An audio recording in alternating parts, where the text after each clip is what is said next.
Welcome back to my channel, guys. This is Benito again, and this is my 17th tutorial on MATLAB AppDesigner.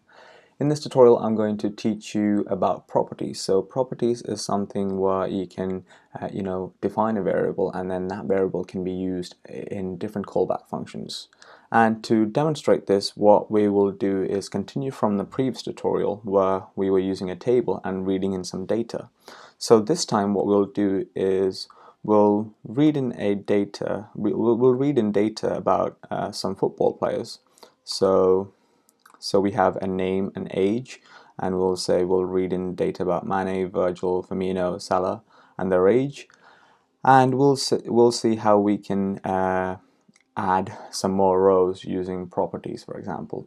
So what we will say is we'll create an app where we'll read in some data, and then we'll give the user an option to add more rows. So what this means is we'll have to add some more edit text fields.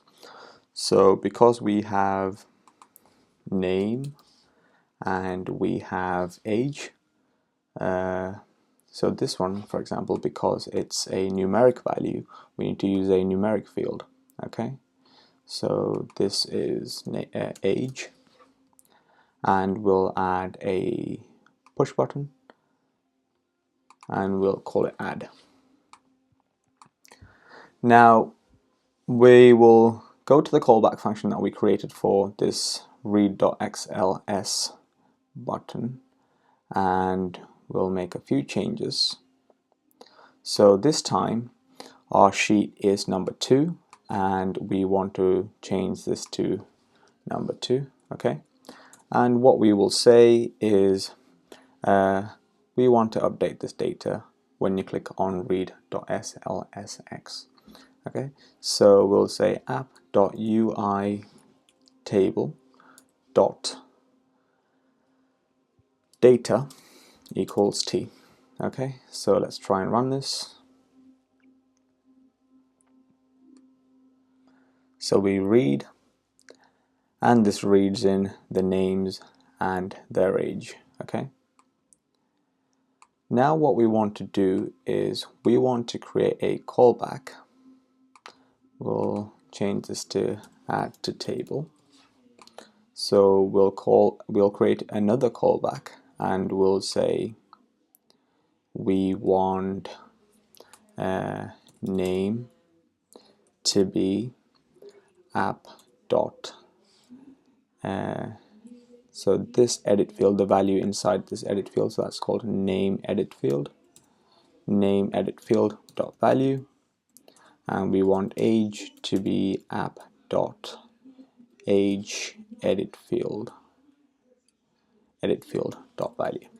Okay, now what we want to say is that once we have saved these values inside these text boxes to name, and assigned it to name and age, we want to add it as a new row in the table T, in this table here.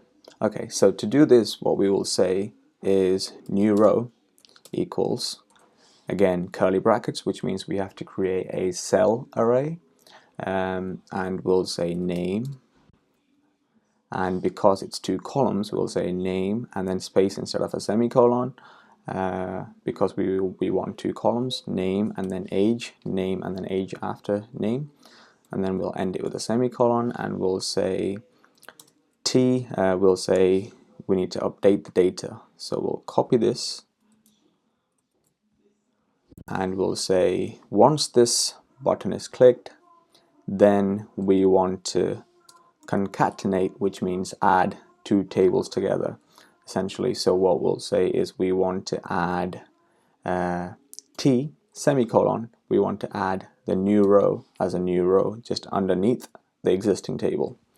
So if we try to run this now, so we'll read the XLS first, and we'll try to click add to table. Now you can see MATLAB is saying unrecognized function or variable T. Now that's the reason behind this is because we've defined T in this callback function, and it can only be seen by this function here. It cannot be seen by this function. So what we need to do is make it visible to all the functions throughout the entire code, within the entire code. Okay, so you can see if we click on this property here, it creates a new piece of code, which essentially, if I just delete this now, you can see in the properties, in the code browser, in properties it says add a property to create a variable to store and share data between callbacks and functions. Specify the property name with a prefix app dot to access the property value.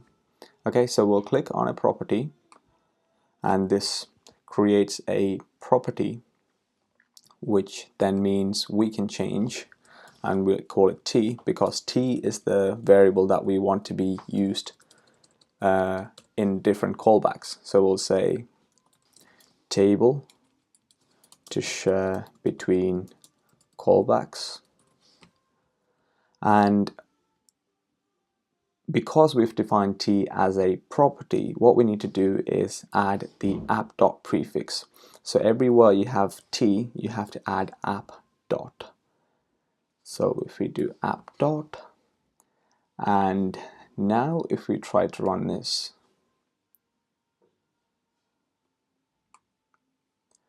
if we read first, and then if we try to say, we'll say trend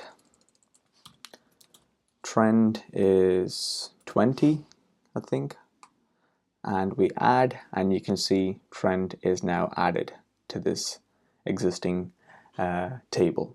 If we click on read SLX again, it's reading the data again and is wiping what we have added to the table. So if we close this and just click, we'll add something trend, I think is 20, and add to table, then this will just add the trend and his age. It's not going to read in the SLX. It's not going to read in the data from the Excel file. So if you want to add in the Excel file, then you need to click on this and then add the new player. So let's say we want to do Milner. I think is 30 plus, I think, or 30. Add to table, and you can see it's replacing trend with Milner. And the reason for that is because we haven't updated the t. So we want to say app.t now, once the new player has been added, is app.ui table.data. Okay. Now if we run, read the data in from the Excel file, we add trend, who is 20, add table, and then we do Milner, who is 20 or 30, add, and then you can see Milner comes as a new row. Let's add Fabinho, for example. I think he's 27 as well. Add to table. Let's add Allison.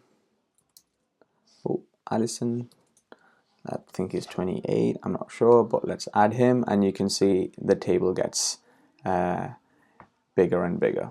Okay, so what I have explained here, I hope it's clear. So what you're doing here, the reason why it was replacing the row with a new addition was because you have to, once you've made an update, then you have to say the t is no longer the old t. The table t is no longer the old table. It's the new data within the table, within the UI table. So you're saying once a new row is added in here by concatenation, new row added. Once a new row is added, my table t is now what's inside the UI table.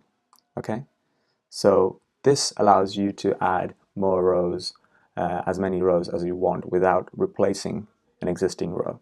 Okay, and so that's how you use properties, where you can define variables that can be used throughout the MATLAB AppDesigner code within multiple different functions. So when you come to write bigger programs, you will have a lot of variables that has to be, used in different places within the code. So you have to make sure that you define it as a property. And always remember, a property is a variable that you tell MATLAB at the start of the program that these variables will be used within different callback functions and in different places. So I hope you've learned something new there and that was clear. If you have any questions, then let me know through the comments, and please subscribe to my channel if you find this useful, and share it with your friends and colleagues if you're finding it helpful. And if you have any feedback for me, then please do let me know through the comments. Thank you so much, guys. I'll see you in the next one.